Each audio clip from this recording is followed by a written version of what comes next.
Good afternoon everyone. देखो अपना अगला टॉपिक है, अभी तक अपन ने ऑलमोस्ट सारी चीजें पढ़ चुके हैं। वैसे पर मैंने ऑलमोस्ट तुमको हाइब्रिडाइजेशन में पढ़ा दिया है, तो यहाँ पे मैं वापस से नहीं लिखवा रहा हूँ कि लोन पेयर के साथ क्या शेप होगा, क्या ज्योमेट्री होगी। सारे जो 6 हाइब्रिडाइजेशन अपन ने पढ़ा था, SP, SP2, SP3, SP3D, SP हाँ। आज का जो टॉपिक है ना अपना वो है वैसे पर। ठीक है, वैसे पर अपन लोग हाइब्रिडाइजेशन में पढ़ चुके हैं SP, SP2, SP3, SP3D, SP3D2 और D3। ये 6 हाइब्रिडाइजेशन होते हैं। इन 6 में अगर लोन पेयर आते हैं तो लोन पेयर आपस में कैसे एक दूसरे को रिपेल कर रहे हैं, बॉन्ड को कैसे धक्का दे रहे हैं, उसकी वजह से शेप चेंज हो रहा था। यही है वैसे पर। वैलेंस शेल के इलेक्ट्रॉन पेयर अगर बचता है तो वो कैसे रिपल्शन कर रहे हैं, बस इतना है। तो जो भी इसके एग्जाम्पल्स वगैरह थे वो अपन ने उधर लिख लिए थे। अब इसके कुछ पॉस्टुलेट्स बोलो या पॉइंट्स बोलो, वो मुझे लिखवाने हैं। ठीक है, तो वैसे पर वाला ये जो लेक्चर रहेगा बहुत छोटा रहेगा, लेकिन इसका आधे से ज़्यादा जो पोर्शन है वो मैं पहले हाइब्रिडाइजेशन में कवर करवा चुका हूँ। तो हाइब्रिडाइजेशन पहले पढ़ लेना, अच्छे से रिवाइज कर लेना, उसका शेप ज्योमेट्री सब अच्छे से पता होना चाहिए, तो वैसे पर अच्छे से क्लियर हो जाएगा। ठीक है, बस उसके यहाँ पे रिजन्स पॉइंट्स के फॉर्म में मुझे लिखवाने। पढ़ा तो सारा दिया अपन ने, क्लियर है। चलो पढ़ते हैं। Valence shell electron pair repulsion theory है ना, पूरा नाम है इसको, वो लिखोगे पहले तो। वैलेंस शेल इलेक्ट्रॉन पेयर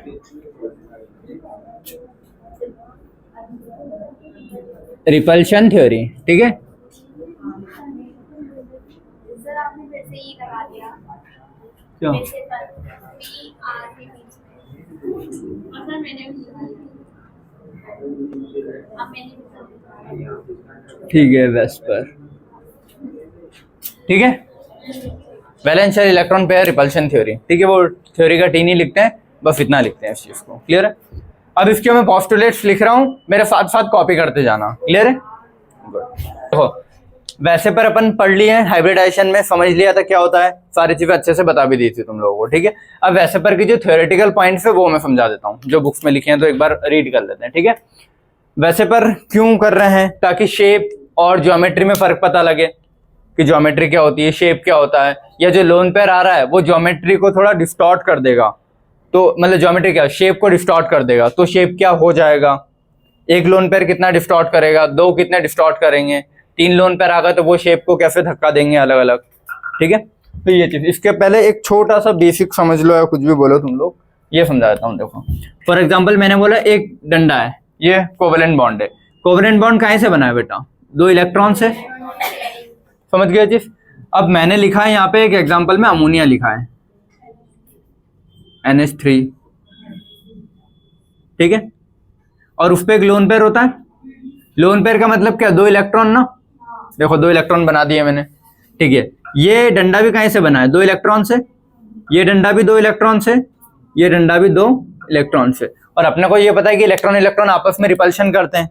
ठीक है, तो ये जो लोन पेयर वाला है ना, ये लोन पेयर इस इलेक्ट्रॉन को धक्का देगा ना,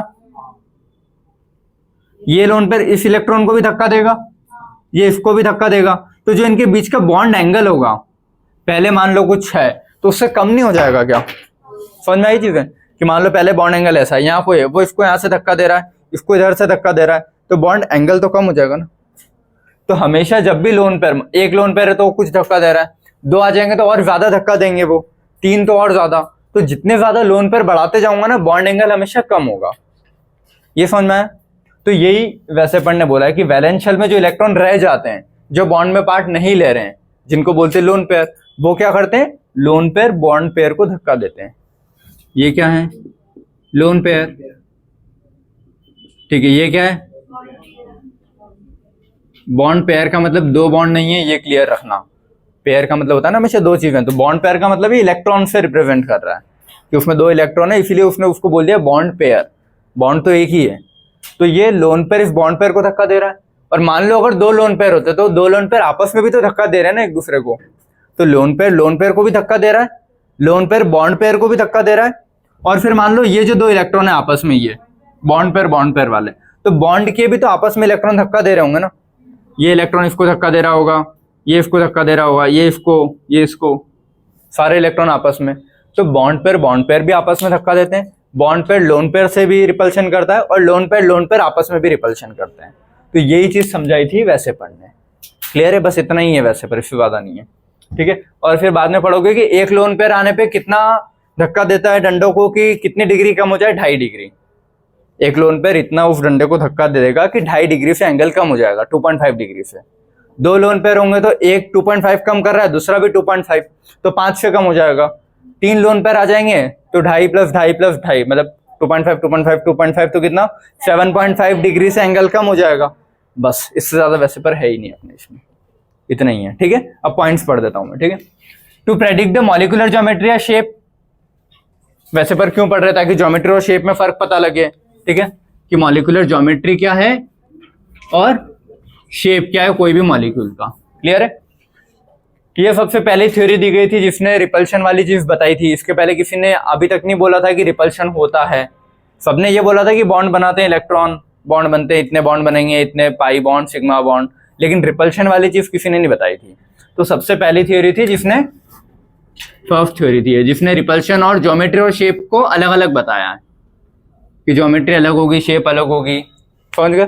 तो वही लिखा है, the first simple theory that was put forward to predict the geometry और shape of a covalent molecule. डंडा कोवेलेंट है। ठीक है, known as VSEPR, known as लिखा है। ठीक है, नोन एज वेसेपर। क्लियर? अगला, ज्योमेट्री शेप के बराबर, बेटा बात मत करो। ज्योमेट्री शेप के बराबर कब नहीं होती है? जब लोन पेयर आ जाता है। अगर मान लो एक भी लोन पेयर नहीं है तो जो ज्योमेट्री होगी वही शेप होगा। तो geometry is not equal to shape if lone pair is present, और geometry is equal to shape अगर लोन पेयर 0 है तो। क्लियर है सभी को? ठीक है, वैसे पर को पढ़ने का 2 बेस्ट तरीके हैं। ठीक है, पहले तरीका क्या बांट दूंगा, जिसमें लोन पेयर है ही नहीं, मतलब वो सिर्फ और सिर्फ ज्योमेट्री बताएगा। दूसरा तरीका क्या बांट दूंगा, जिसमें लोन पेयर है, लोन पेयर है तो वो शेप बताएगा ज्योमेट्री के साथ साथ। समझ गए चीजें? तो भैया ये वैसे पर को पढ़ने का 2 बेस्ट तरीका है कि divide the molecules into 2 category. पहला वो जिसमें लोन पेयर नहीं है, दूसरा वो जिसमें लोन पेयर है। क्लियर है? तो पहला वही लिखा है कि बॉन्ड पेयर तो दोनों में ही होंगे ना, तो बॉन्ड पेयर इसमें भी है, इसमें भी बॉन्ड बनेंगे, लेकिन इस वाले में लोन पेयर नहीं है, इसमें लोन पेयर भी है। तो 2 पार्ट में मैंने बांट दिया कोई भी मॉलिक्यूल को। ठीक है, तो वही लिखा है इसने कि बॉन्ड पेयर तो उसमें भी होगा, इसमें भी, लेकिन इसमें लोन पेयर क्या है, 0 या एब्सेंट बोलो। क्लियर है? With the identical atom same, देखो, और साइड के जो एटम्स लगे हों सेम है, जैसे CO2, तो C में O2 साइड वाले सेम है ना, तो साइड के मॉलिक्यूल सेम भी होने चाहिए और लोन पेयर भी 0। तो सबसे पहली बेसिक कंडीशन ये हो गई कि with the identical atoms then the shape of the compound is symmetrical. तो सिमेट्रिकल कब होगा? मान लो अगर साइड के एटम अलग है, एक ऑक्सीजन है एक फ्लोरीन है, तो फिर वो अलग अलग हो जाएगा ना इनके शेप, फिर ये कम धक्का देगा, इलेक्ट्रोनेगेटिविटी से भी फर्क पड़ता है, तो फिर चीजें अलग जाए, मतलब उसके फिर रूल ही अलग आ जाएंगे कि साइड एटम कितना इलेक्ट्रोनेगेटिव है, सेंट्रल एटम कितना है, लोन पेयर कितने, बॉन्ड पेयर कितने हैं, तो वो फिर कैटेगरी अलग है। अगला बॉन्ड पैरामीटर जो टॉपिक आएगा उसमें पढ़ेंगे फिर। लेकिन यहाँ पे क्या बोल रहा है, सिमेट्रिकल कब होगा? जब आइडेंटिकल एटम्स हो, साइड एटम्स सेम हो। एग्जांपल CO2, समझ गए? ठीक है, CO2 में देखो O है ना 2, CH4 में देखो H4 है, सेम है ना, BF3 में F, मतलब साइड एटम सेम दिख रहे हैं ना। अगर साइड एटम अलग होते तो वो खुद भी तो आपस में रिपल्शन मारते ना, फिर एक अलग ही लेवल। यहाँ पे क्या है, तीनों कर भी रहे होंगे तो बराबर रिपल्शन कर रहे हैं, तो एंगल में उतना फर्क नहीं आ रहा। लेकिन मान लो एक फ्लोरीन होता है, क्लोरीन और एक ब्रोमीन होता, तो उनके बड़े साइज की वजह से, इलेक्ट्रोनेगेटिविटी की वजह से, फिर वो जो एंगल है बॉन्ड एंगल, वो फिर कुछ और तरीके से शिफ्ट होता। क्लियर है? तो पहला पॉइंट कैसे देखा अपन ने, लोन पेयर 0 और साइड वाला एटम क्या है, आइडेंटिकल होने चाहिए। जैसे इधर देख लो, आइडेंटिकल में तो वही तो लिखा है बेटा। अच्छा हाँ, ये लो, आइडेंटिकल साइड एटम्स। ठीक है, ब्रैकेट बना दिया। ठीक है, तो लोन पेयर 0 और आइडेंटिकल साइड एटम होगा तो क्या बोलेंगे, सिमेट्रिकल है। और ये एग्जांपल लिख दिया 3, समझ गए? sp, sp3 और sp2, ये थोड़ा ऊपर नीचे लिखा है ना, 2 और 3 नहीं है, 3 और 2 है। और लीनियर टेट्राहेड्रल ट्राइगोनल प्लेनर, कोई दिक्कत ही नहीं। ठीक है, अगला पॉइंट आता है जिसमें देखो बॉन्ड पेयर तो उसमें भी इसमें भी है, बॉन्ड बिना बॉन्ड के कोई मॉलिक्यूल कैसे बनेगा, तो बॉन्ड पेयर तो सभी में रहेगा, लेकिन यहाँ लोन पेयर कैसे, एक या एक से ज्यादा। समझ गए चीज? तो लोन पेयर होगा कितना, एक भी हो सकता है, एक से ज्यादा भी हो सकते हैं, 1 2 3 4 जो भी है। ठीक है, तो लोन पेयर बॉन्ड और एक से ज्यादा होंगे, बॉन्ड पेयर तो होगा। तो शेप कैसा हो जाएगा, अनसिमेट्रिकल, क्योंकि लोन पेयर के आने की वजह से वो डंडों को धक्का दे रहा है ना, तो जो भी उसका शेप से चेंज हो जाएगा ना, तो शेप क्या हो गया, अनसिमेट्रिकल। ये वाला कैसा था अपना, सिमेट्रिकल। सिमेट्रिकल की कंडीशन याद हो गई, loan pair 0, side atom same. अगर एक भी लोन पेयर आ गया तो अनसिमेट्रिकल है, फिर साइड एटम सेम हो नहीं हो कोई फर्क नहीं पड़ता, ठीक है।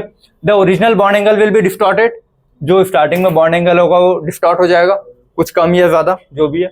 रिपल्शन बिटवीन लोन पेयर, और क्यों होगा, क्योंकि repulsion between lone pair of electron, डंडा भी इलेक्ट्रॉन से बना है, लोन पेयर भी इलेक्ट्रॉन से बने हैं, तो बता दिया लोन पेयर में repulsion, lone pair bond pair में, और बॉन्ड पेयर में, ये आपको, ठीक है।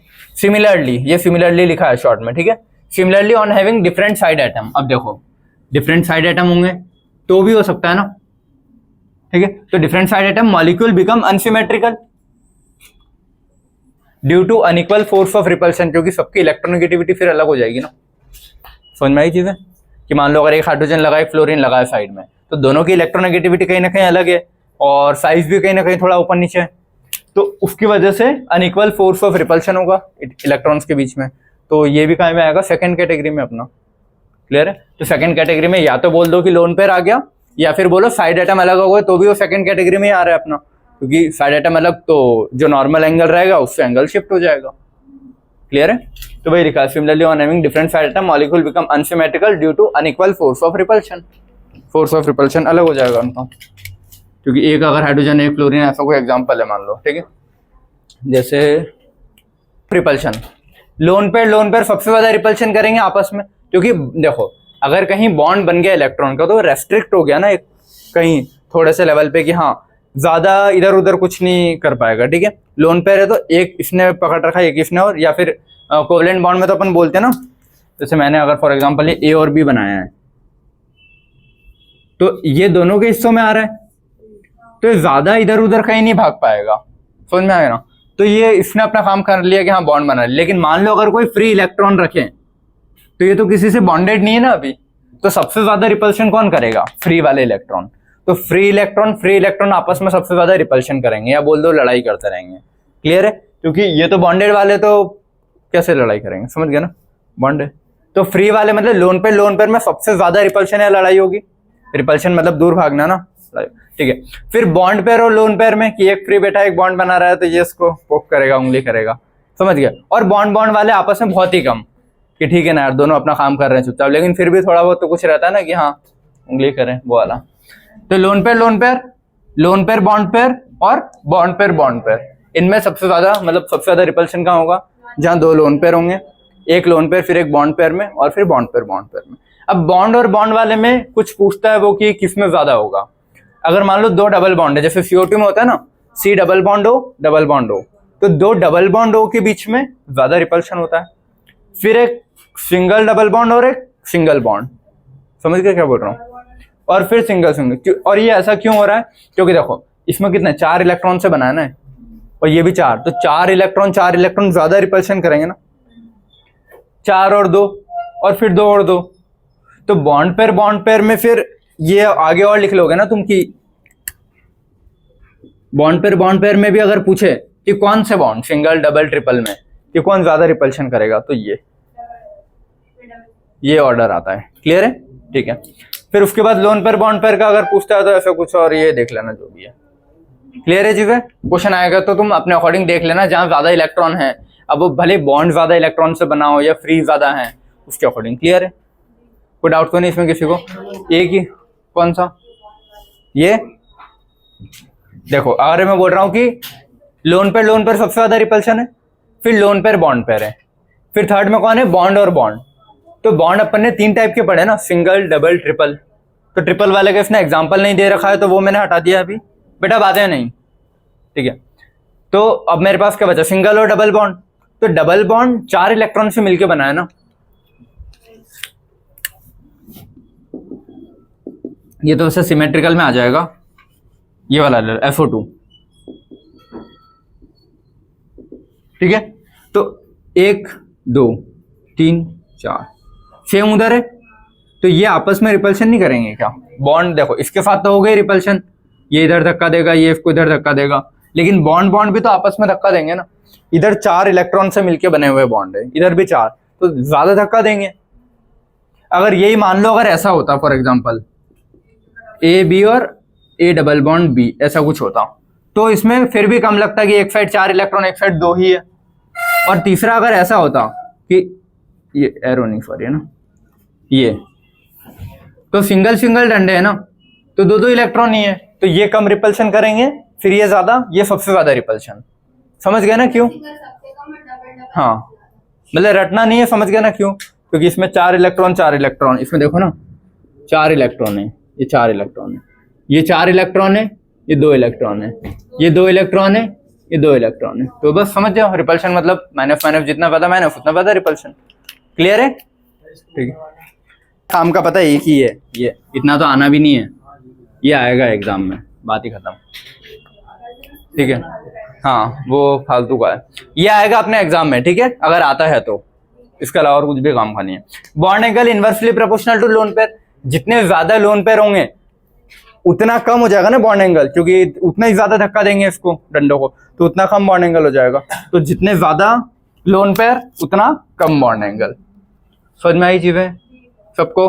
ठीक है, क्योंकि एक लोन पेयर आने पे 2.5 से बॉन्ड एंगल कम होता है, 2 आ गए तो 5 से हो जाएगा, 3 आ गए तो 7.5 से हो जाएगा, तो बॉन्ड एंगल कम हो रहा है ना जैसे जैसे लोन पेयर बढ़ रहे हैं। समझ में आ रहा है सभी को?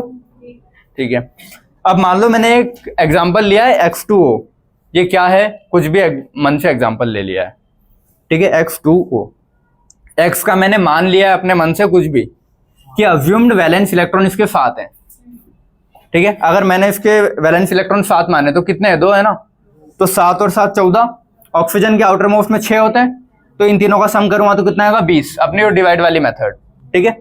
20 का हाइब्रिडाइजेशन जब 20 8 से ज्यादा है ना, 8 या 8 तक होता तो 2 से डिवाइड करता, 8 से ज्यादा है तो मतलब 8, अरे समझ गया ना यार, आउटर मोस्ट 8 से ज्यादा है तो 8 से डिवाइड करूंगा, 20 है तो 8 से डिवाइड किया, 8 2 16, 4 बचा, इस 4 को वापस से मैंने 2 से डिवाइड करूंगा, ये बताया था, तो हाँ बेटा आ जाओ, 2 2 4 0 आया, ठीक है। अब 0 आ गया था यहाँ पे, तो ऊपर जो बचा था ना अपना है, ये क्या होते हैं बॉन्ड पेयर, और ये जो नीचे बचा है क्या है लोन पेयर। तो इस मॉलिक्यूल में अगर मेरे को डायरेक्टली दे, बेटा इधर सुन लो, अगर फॉर एग्जांपल तुमको ऐसा कुछ देता है अमोनिया वाटर CH4, तो तुम फटाक मतलब बहुत जल्दी निकाल लोगे, क्योंकि तुमको पता है कि कौन से ग्रुप का है क्या है, तो डॉट बना के फटाफट निकालोगे कितने बॉन्ड कितने लोन। अगर उसने ऐसा कुछ दे दिया A to B, और अब बताओ इसमें बॉन्ड पेयर कितने होंगे लोन पेयर कितने होंगे, लेकिन उसमें वो एक चीज मेंशन करेगा कि कौन कौन से ग्रुप का है, ग्रुप मेंशन करेगा वो, बिना उसके नहीं कर पाओगे। A बता देगा मान लो 3rd ग्रुप का है, B बता देगा 7th ग्रुप का है, तो ऐसे करके फिर तुम बता दोगे कि हाँ ऐसे भी बता, कोई भी या तो एग्जांपल उठा के डायरेक्टली डॉट बना के बता देना, या फिर इस मेथड से बता देना। हाँ वैलेंस इलेक्ट्रॉन नहीं भी देगा तो ग्रुप का नंबर दे देगा ना, तो पता है अपने को ग्रुप का नंबर मान लो 15 बोल रहा है, तो मुझे पता है 15 नाइट्रोजन का होता है, मतलब उसके आउटर मोस्ट में कितने होंगे 5, तो मैं लिख सकता हूँ उसके बाद 5 डॉट बना दूंगा। तो या तो अपने स्ट्रक्चर वाली मेथड से कर लेना, या फिर इससे अगर समझ में आता है तो, कि जो ऊपर बचा हो बॉन्ड पेयर, जो नीचे बचा हो लोन पेयर। अगर यहाँ 0 आता है, या मान लो यही 0 हो गया, अरे ये 0 हो गया, मान लो अगर ये 16 होता तो 8 2 16 पे 0 हो जाता, तो सिर्फ बॉन्ड बनते, लोन पेयर होते ही नहीं उसमें। इसको एग्जांपल ले लो, सही जा रहा था CO2 वाला एग्जांपल, सही जा रहा था, CO2 वाला एग्जांपल लेता हूं मैं, ठीक है। CO2 में कार्बन में कितने होते हैं 6, ऑक्सीजन में कितने होते हैं, सॉरी हाँ कार्बन में कितने होते हैं 4, ऑक्सीजन में 6 + 6 2 ऑक्सीजन है, तो कितना हो गया 12 और 4 16, 16 8 से ज्यादा है ना, तो 8 2 16 0 आया, तो लोन पेयर तो मेरे 0 होगा ना, कुछ बचा ही नहीं, तो सिर्फ बचेगा क्या बॉन्ड पेयर CO2 में, C डबल बॉन्ड हो तो क्या, हाँ अच्छा जो तुम देखो CO2 अपना, क्योंकि देखो ये वाला ऐसे देखो ना, अगर मान लो डबल बॉन्ड में रिपल्शन हो रहा है, तो एक ये बॉन्ड पेयर एक ये बॉन्ड पेयर, अब वो किसी को भी बोल रहा है ये भी बॉन्ड पेयर है, ये भी बॉन्ड पेयर है, ये भी बॉन्ड पेयर है। जो तुम पूछ रहे हो कि एक सिंगल डंडे को बॉन्ड पेयर बोलेंगे कि इसको बॉन्ड पेयर बोलेंगे, दोनों को बॉन्ड पेयर ही बोलेंगे, ठीक है, कोई ऑप्शन नहीं, क्योंकि देखो ना CO2 अपना ऐसे बनता है और आंसर क्या आ रहा है 2, तो 2 बॉन्ड पेयर है ना, 2 बॉन्ड पेयर के बीच में रिपल्शन होगा और लोन पेयर है ही नहीं, 0 है, ये है, क्लियर है। तो या तो इस मेथड से निकाल लो या फिर अपने को पता है कि ग्रुप वाली मेथड, स्ट्रक्चर बना लो, सिंपल है, सीधा स्ट्रक्चर में दिख जाता है कि लोन पेयर कितने बच रहे हैं। क्लियर है सभी को। चलो अगला, अब ये वाला पॉइंट लिखा है, हाईली इंपॉर्टेंट है, याद रखना। By increasing 1 lone pair of electron, एक लोन पेयर इलेक्ट्रॉन आने पर बॉन्ड एंगल कितने से कम होता है, decrease by 2.5 degree. Increasing 1 lone pair, bond angle decrease by 2.5 degree, समझ गए। एक लोन पेयर आने से 2.5 डिग्री अप्रोक्स, एग्जैक्ट नहीं बोला है, तो मेरे पास ये क्वेश्चन मत लेके आ जाना है कि सर इसका तो इतना दे रखा है बुक में और 2.5 कम करने पे इतना आ रहा है ना। चलो अप्रोक्स लिख दिया, तो अप्रोक्स देख लेना, उसके आसपास आता है आंसर। CH4 का हाइब्रिडेशन क्या होता है, sp3 विदाउट 0 लोन पेयर, तो एक भी लोन पेयर नहीं, तो जो उसका 109 डिग्री 28 मिनट है वही रहेगा, ठीक है, पूरा लिख लेना अगर लिखना है तो उसको, 109 डिग्री 28 मिनट एग्जैक्ट ये रहेगा। अमोनिया हाइब्रिडेशन कितना आता है, 3 डंडे और एक लोन पेयर 4 sp3, लेकिन एक लोन पेयर है ना, तो 2.5 से कम होना चाहिए, तो इसमें जब 2.5 कम करोगे तो कितना आएगा, 106.5, लेकिन उसने बोला था ना अप्रोक्स में, तो 107 रहता है इसका एग्जैक्ट बॉन्ड एंगल, ठीक है। तो तुम ऑन एन एवरेज बता लोगे कि हाँ किसके आसपास है।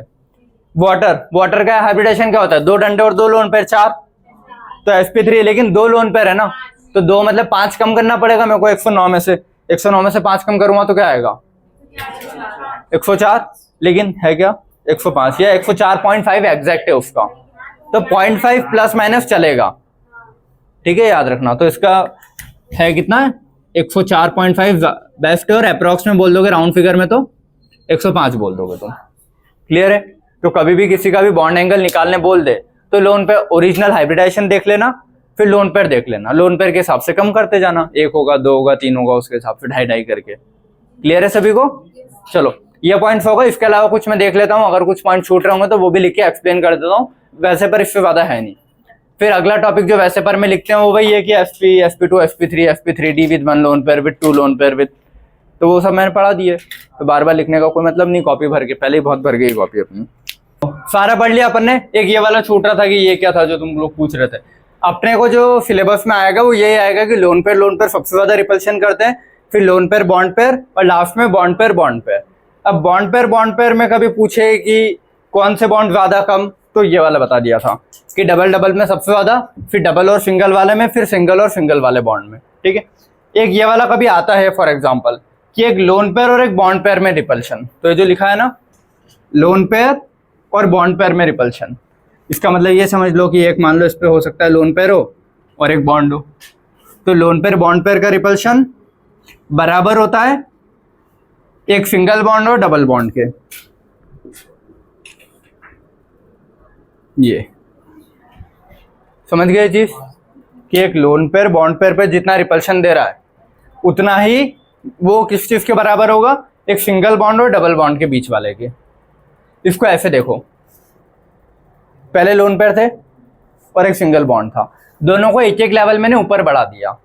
लोन पेयर का एक लेवल ऊपर क्या होता है, सिंगल बॉन्ड, समझ गया ना, और सिंगल बॉन्ड का एक लेवल ऊपर क्या होगा, डबल बॉन्ड। तो इसको मैंने जब एक लेवल ऊपर कर दिया तो सिंगल बॉन्ड में कन्वर्ट कर दिया, इसको एक लेवल ऊपर किया तो डबल बॉन्ड में कन्वर्ट कर दिया। तो जब छोटे छोटे थे तब भी उतने ही रिपल्शन करेंगे, जब एक एक लेवल ऊपर हो गए तब भी उतना ही रिपल्शन करेंगे। तो इनके बीच में कभी पूछे तो ये है, क्लियर है। उसके अलावा 2 पॉइंट और एनसीईआरटी में लिखा था तो वो मैंने लिखवा दिया, ठीक है। ये पॉइंट रीड कर लेते हैं हम। देखो, अब multiple bond is treated as if it is a single electron pair species, ठीक है। सिंगल डबल ट्रिपल ये बॉन्ड होते हैं अपने पास, सिंगल डबल और ट्रिपल, ठीक है। तो बोल रहा है multiple bond is treated as single electron pair. देखो कोई भी डंडा है उसमें एक इलेक्ट्रॉन का पेयर है, तो बस वही बोल रहा है कि इसका मतलब है सिंगल बॉन्ड, बस बात ही खत्म। ये बोल रहा है वो कि एक सिंगल बॉन्ड को मैं सिंगल इलेक्ट्रॉन स्पीशीज के उसमें कंसिडर करूंगा, सिंगल इलेक्ट्रॉन पेयर में, सॉरी स्पीशीज में, क्लियर। उसके बाद अगला 2 या 3 इलेक्ट्रॉन पेयर, 2 या 3 इलेक्ट्रॉन पेयर अगर होते हैं कि 2 का पेयर है या 3 का पेयर है, ठीक है। Of a multiple bond are treated as single super pair. तो इस वाले को क्या बोलता हूं मैं? Single electron pair, single electron pair. और इन दोनों को क्या बोलता हूं? Single super pair. कभी आ जाए तो समझ गए? सिंगल बॉन्ड को क्या बोलेंगे? Single electron pair. Single bond में है ना एक ही इलेक्ट्रॉन का पेयर है, और जब 2 या 3 बॉन्ड आ जाएंगे तो उसका नाम क्या दे दिया? Super pair. 1 pair, 2 pair, 3 pair. इसमें डबल बॉन्ड में देखो 2 पेयर है ना, इलेक्ट्रॉन पेयर के 2 हैं, इसमें इलेक्ट्रॉन पेयर के 3 पेयर हैं। तो वही बोल रहा है कि 2 या 3 वालों को क्या बोलोगे? Single super pair. और सिंगल या एक अगर बॉन्ड है तो उसको क्या बोलोगे? Single electron pair. एक कोई भी मल्टीपल बॉन्ड को, इसको। क्लियर है सभी को? अगर ये पॉइंट आता है तो याद रखना, ठीक है। अगला, वे 2 और मोर रेजोनेटिंग स्ट्रक्चर कैन, देखो रेजोनेटिंग स्ट्रक्चर पता है क्या होता है? यहां मैं बना देता हूं, ठीक है। CO3-2 लिख रहा हूं मैं, C double bond O minus O minus, CO3-2 हो गया। इसी का रेजोनेटिंग क्या बनेगा? एक और, ये डंडा तोड़ के माइनस इस पे लगा दूं और यहां डबल बॉन्ड कर दूं, ये होता है। फिर एक और काम बनेगा, ये वाला डंडा डबल कर दूंगा और बाकी दोनों पे सिंगल सिंगल चार्ज कर दूंगा। तो ये जो आपस में होता है रेजोनेटिंग स्ट्रक्चर्स होते हैं, ठीक है।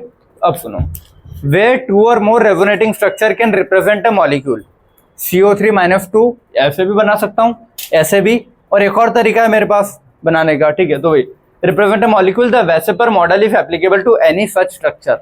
तो वेसेपर इनके लिए भी लग रहा है, जहां फॉर्मूला सेम है, स्ट्रक्चर एक से ज्यादा बना सकता हूं, इनके लिए भी वेसेपर लग रहा है, और वेसेपर इस चीज को प्रूव कर सकता है। यहाँ भी बराबर उतने ही बॉन्ड थे, यहाँ भी उतने ही बॉन्ड रहेंगे, अगले वाले में भी बॉन्ड उतने ही रहेंगे। जितने लोन पेयर इस पे होने चाहिए थे उतने इस पे भी होंगे, उतने अगले वाले पे भी होंगे। यहाँ पे तो कुछ नहीं है कार्बन पे, लेकिन अगर होते हैं कभी ऐसे स्ट्रक्चर में, जैसे SO वाले स्ट्रक्चर ले लोगे, SO4-2 या कुछ 4 नहीं, SO3-2 ले लोगे, या ऐसा कुछ स्ट्रक्चर अगर लेते हो, तो वहां अगर lone pair for example FO2 वाला ले लो, FO2 वाले में, तो FO2 वाले में अगर मैं कहीं ऐसा कुछ स्ट्रक्चर बना रहा हूँ तो वहां लोन पेयर बचेगा। तो जितना लोन पेयर पहले स्ट्रक्चर में होगा, जितने बॉन्ड होंगे, अगले वाले में भी उतने ही लोन पेयर और उतने ही बॉन्ड होंगे, बस शिफ्ट हो सकते हैं।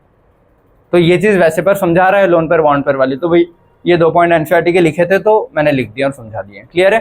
तो इस लैंग्वेज में आया तो पॉइंट सही है, गलत मत करना कभी। ज्योमेट्री क्या बताता है? इलेक्ट्रॉन पेयर का अरेंजमेंट। मैंने मान लो जो भी इलेक्ट्रॉन पेयर थे बता दिए कि 3 इस प्लेन पे, 2 ऊपर नीचे। लेकिन शेप क्या बताता है? सिर्फ बॉन्ड गिन रहा था, उसमें लोन पेयर नहीं गिन रहा था मैं शेप में, सिर्फ डंडों से जो भी बन रहा था वो था। तो सिर्फ बॉन्ड आया तो शेप, और सारे इलेक्ट्रॉन के पेयर से डंडे बना दिए, या सिर्फ इलेक्ट्रॉन पेयर गिनूं तो ज्योमेट्री, एग्जैक्ट डेफिनेशन अगर बोलते हो तो। क्लियर है? तो वेसेपर वाला जो पोर्शन है वो वाला बेटा अपना यहाँ पे खत्म होता है। इससे ज्यादा वेसेपर में कुछ है नहीं, लेकिन इसके पहले क्या अपना कौन सा हाइब्रिडाइजेशन पढ़ लेना, सारे वेसेपर वाली चीजें मैंने वहां बता दी है। उसमें वो जो लिखा था ना, AB2 से शुरू किया था, ये बॉन्ड पेयर था B का मतलब, फिर L लिख रहा था तो लोन पेयर। बुक ने इसको E भी लिखा है कि लोन पेयर कहाँ इक्वेटोरियल पे होगा तो E लिखा है। तो ये जो है ना AB2, AB2, E3, AB2, L2, ये सब वेसेपर वाले से उसमें लिखे हैं बुक में, एनसीईआरटी में। क्लियर है? तो ये चीज याद रखना। तो ये सब मैं हाइब्रिडाइजेशन में तुम लोगों को पढ़ा चुका हूँ, तो ऐसा कोई पॉइंट नहीं है जो अपना छूटा हो हाइब्रिडाइजेशन और वेसेपर से। बस मैंने थोड़ा इंटरमिक्स करके पढ़ा दिया ताकि क्या बोलते हैं, साथ में पढ़ने में समझ में आ जाता है। हाइब्रिडाइजेशन जब पढ़ाई था तो वही चीजें बेटर है। क्लियर है? और जो भी थ्योरेटिकल पॉइंट है वो इधर पढ़ लिया अपन ने। अब इसके बाद अगला टॉपिक क्या रहेगा अपना? MOT, molecular orbital theory. ठीक है, चलो ये वाला लेक्चर यहीं पे एंड कर रहा हूँ। Thank you so much.